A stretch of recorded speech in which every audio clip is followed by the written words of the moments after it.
Hi friends, welcome to Reva's kitchen. இன்றைக்கி நம்ம கிச்சனில் என்ன பார்க்க போகிறோம் அப்படின்னா, கேரளா ஸ்பெஷல் பழம்பொரிங்க. ரொம்ப டேஸ்ட்டாக இருக்கும். சிம்பிளாக ரொம்ப டேஸ்ட்டாக நான் எப்படி வீட்டில் செஞ்சுருக்கேன் அப்படிங்கிறத தெரிஞ்சுக்கலாம். Welcome to Reva's kitchen. நேந்திரம் பழம் நல்லா பழுத்த வாழைப்பழமாக எடுத்துக்கோங்க. பழம் நல்லா பழுத்திருக்கணும். தோல் இந்த மாதிரி நல்லா கருப்பாக இருக்கணும். இப்போ இதை கட் பண்ணிக்கலாம்.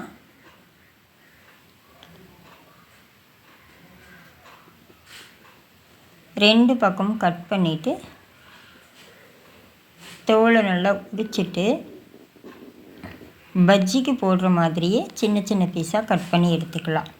கேரளாவில் பார்த்திங்கன்னா முழுசாகவே அப்படியே பெருசாக போடுவாங்க. நான் வந்து ரெண்டாக கட் பண்ணி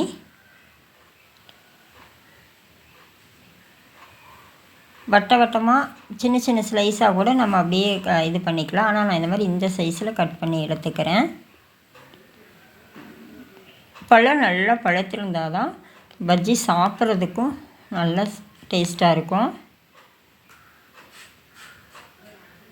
இப்போ இந்த மாதிரி கட் பண்ணி எடுத்து வச்சுக்கோங்க.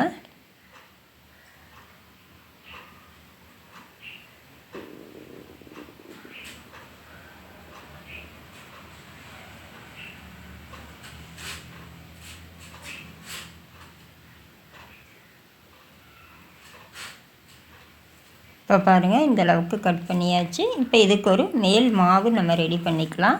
இப்போ ஒரு பாத்திரம் எடுத்திருக்கேன். அதில் 1/4 கப் அளவுக்கு மைதா மாவு. இது மைதா மாவு தான் நல்ல சுவையாக இருக்கும்.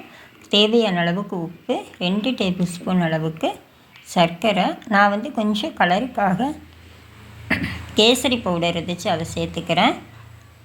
ஒரு 2 டேபிள் ஸ்பூன் அளவுக்கு அரிசி மாவு.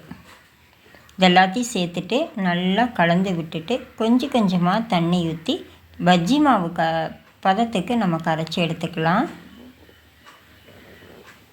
மாவு வந்து நமக்கு ரொம்ப தண்ணி ஆகிடக்கூடாது, அதனால் கொஞ்சமாக தண்ணி ஊற்றி கரைச்சி எடுத்துக்கோங்க. இந்த பதத்தில் இருக்கணும். அப்போ தான் நம்ம பஜ்ஜியை வந்து முக்கி போடுறதுக்கும் கரெக்டாக இருக்கும்.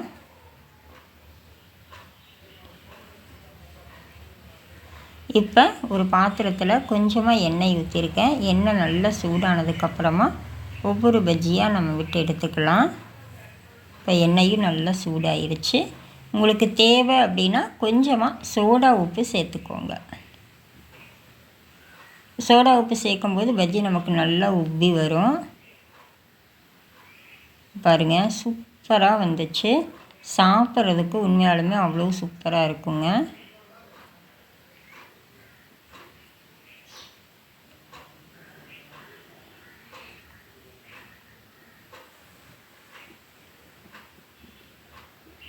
அடுப்பு வந்து மிதமான தீயில் வச்சுட்டு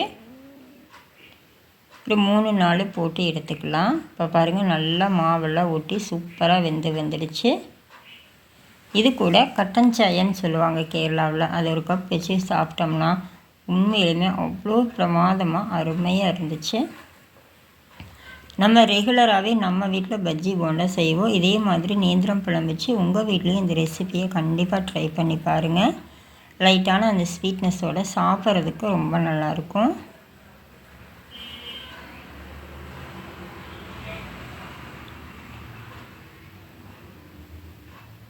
அவ்வளோதாங்க, சூப்பரான நேந்திரம் பழம் கேரளா ஸ்பெஷல் பஜ்ஜி நமக்கு ரெடி ஆகிடுச்சு. நாங்கள் சூப்பராக என்ஜாய் பண்ண போகிறோம். இந்த வீடியோ பிடிச்சிருந்தால் லைக் பண்ணி, ஷேர் பண்ணி, கமெண்ட் பண்ணுங்கள். சமைத்திடுவோம், ருசித்திடுவோம். தேங்க்யூ.